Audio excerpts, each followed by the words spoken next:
ಒಂದ್ ಕಡೆ ಬೆಲೆ ಏರಿಕೆ ಟೆನ್ಷನ್, ಇತ್ತ ಹಾಲು ಕಳ್ಳರ ಹಾವಳಿ.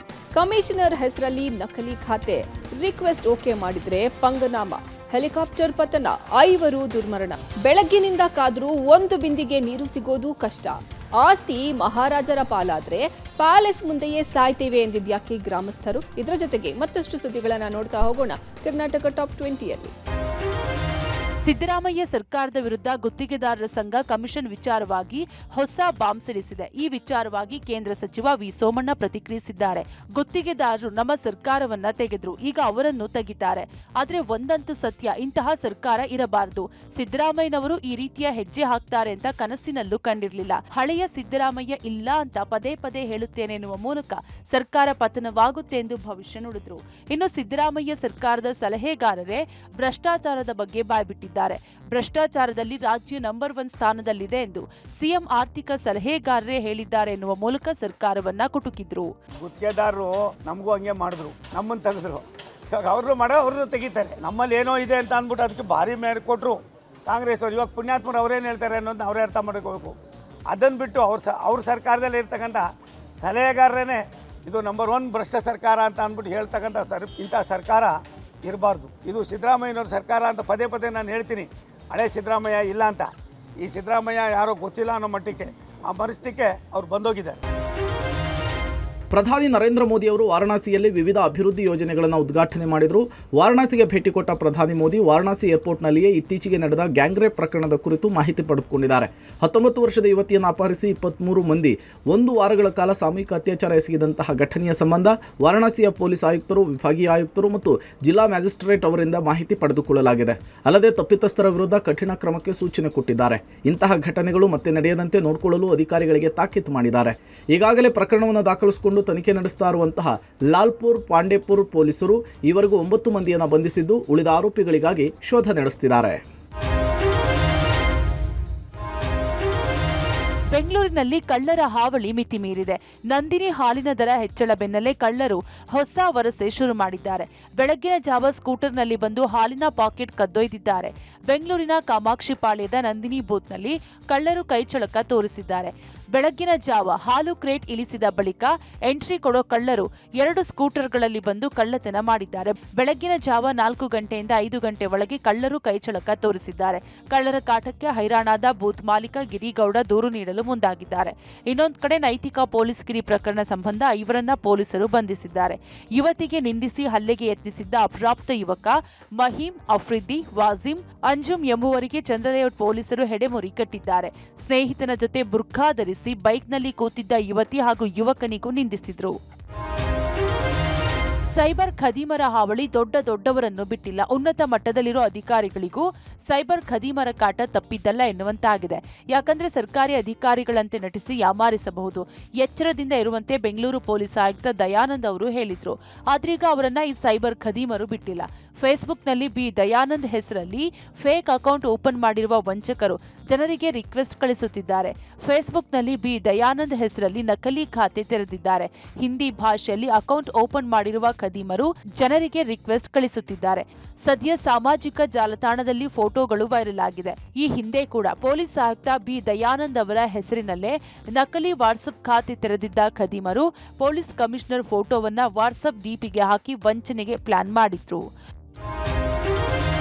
3 ಲಕ್ಷ ಕಟ್ಟಿಸಿಕೊಂಡು ನಟ ದರ್ಶನ್ಗೆ ವಾಮನ ಚಿತ್ರ ವೀಕ್ಷಣೆಗೆ ಪೊಲೀಸರು ಅನುಮತಿ ಕೊಟ್ಟಿದ್ದಾರೆಂದು ಪೊಲೀಸ್ ಮೂಲಗಳಿಂದ ತಿಳಿದು ಬಂದಿದೆ. ಕೆಪಿ ಅಗ್ರಹಾರ ಪೊಲೀಸ್ ಠಾಣಾ ವ್ಯಾಪ್ತಿಯ ಚಿತ್ರಮಂದಿರಕ್ಕೆ ನಟ ದರ್ಶನ್, ನಟ ಸ್ನೇಹಿತ ಧನ್ವೀರ್ ನಟನೆಯ ವಾಮನ ಸಿನಿಮಾ ನೋಡಲು ಬಂದಿದ್ದ ಚಿತ್ರಮಂದಿರಕ್ಕೆ ಬಂದೋಬಸ್ತ್ ಮಾಡಲು ಪೊಲೀಸರು ಸಂಬಂಧಪಟ್ಟವರಿಂದ 3 ಲಕ್ಷ ಹಣ ಬಂದೋಬಸ್ತ್ ಮ್ಯಾನೇಜ್ಮೆಂಟ್ಗೆ ಕಟ್ಟಿಸಿಕೊಂಡಿದ್ದಾರೆಂದು ಪೊಲೀಸ್ ಮೂಲಗಳಿಂದ ಪಬ್ಲಿಕ್ ಟಿವಿಗೆ ಮಾಹಿತಿ ಲಭ್ಯವಾಗಿದೆ. ನಟ ದರ್ಶನ್ ಬರುವ ವಿಚಾರ ತಿಳಿದು ಚಿತ್ರಮಂದಿರದ ಬಳಿ ದರ್ಶನ್ ಅಭಿಮಾನಿಗಳು ತೆಲಂಗಾಣದಲ್ಲಿ ಪುಷ್ಪ 2 ಸಿನಿಮಾ ವೀಕ್ಷಣೆಗೆ ಅಲ್ಲು ಅರ್ಜುನ್ ಬಂದಾಗ ನಡೆದಂತಹ ಘಟನೆ ಪೊಲೀಸ್ ಭದ್ರತೆ ಇಲ್ಲದೆ ಹೋಗಿದ್ರಿಂದ ಸಂಭವಿಸಿತ್ತು.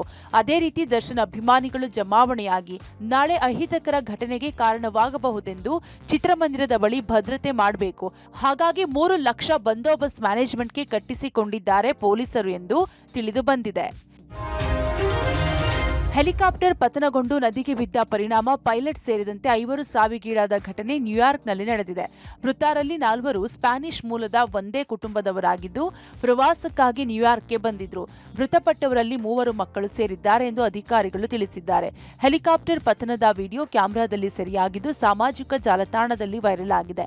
ವಿಡಿಯೋದಲ್ಲಿ ಬೆಲ್ 206 ಹೆಲಿಕಾಪ್ಟರ್ ಪತನಗೊಂಡ ಭಾಗಗಳು ಹಡ್ಸನ್ ನದಿಗೆ ಬಿದ್ದಿದೆ. ಅಲ್ಲದೆ ಹೆಲಿಕಾಪ್ಟರ್ನ ರೋಟರ್ ಬ್ಲೇಡ್ ತುಂಡಾಗಿ ನದಿಗೆ ಮೊದಲು ಬಿದ್ದಿದೆ. ಬಳಿಕ ಪಕ್ಕದಲ್ಲಿ ಹೆಲಿಕಾಪ್ಟರ್ ನದಿಗೆ ಅಪ್ಪಳಿಸಿದೆ. ನಿನ್ನೆ ಮಧ್ಯಾಹ್ನ 3 ಗಂಟೆ ಸುಮಾರಿಗೆ ಸ್ಕೈ ಪೋರ್ಟ್ನಿಂದ ಹೊರಟು ಹಾರಿ ಮ್ಯಾನ್ಹ್ಯಾಟನ್ ತೀರದ ಜಾರ್ಜ್ ವಾಷಿಂಗ್ಟನ್ ಸೇತುವೆ ಬಳಿ ಬಂದು ತಲುಪಿತ್ತು. ನಂತರ ಅದು ಡೌನ್ ಟೌನ್ ಮ್ಯಾನ್ಹ್ಯಾಟನ್ ಹೆಲಿಪೋರ್ಟ್ ಕಡೆಗೆ ಹಿಂತಿರುಗುವಾಗ ನಿಯಂತ್ರಣ ಕಳೆದುಕೊಂಡು ನದಿಗೆ ಬಿದ್ದಿದೆ ಎಂದು ಅಧಿಕಾರಿಗಳು ತಿಳಿಸಿದ್ದಾರೆ. ಸುಡು ಬಿಸಿಲ ನಾಡು ರಾಯಚೂರು ಜಿಲ್ಲೆಯಲ್ಲಿ ನಗರ, ಪಟ್ಟಣ, ಗ್ರಾಮೀಣ ಭಾಗದಲ್ಲಿ ಕುಡಿಯುವ ನೀರಿನ ಸಮಸ್ಯೆ ಶುರುವಾಗಿದೆ. ಅದರಲ್ಲೂ ಮಾನ್ವಿ ಪಟ್ಟಣದ ಬೆಳಗಿನ ಪೇಟೆ ಪ್ರದೇಶದಲ್ಲಿ ಜನ ನೀರಿಗಾಗಿ ಇನ್ನಿಲ್ಲದಂತೆ ಪರದಾಡ್ತಿದ್ದಾರೆ.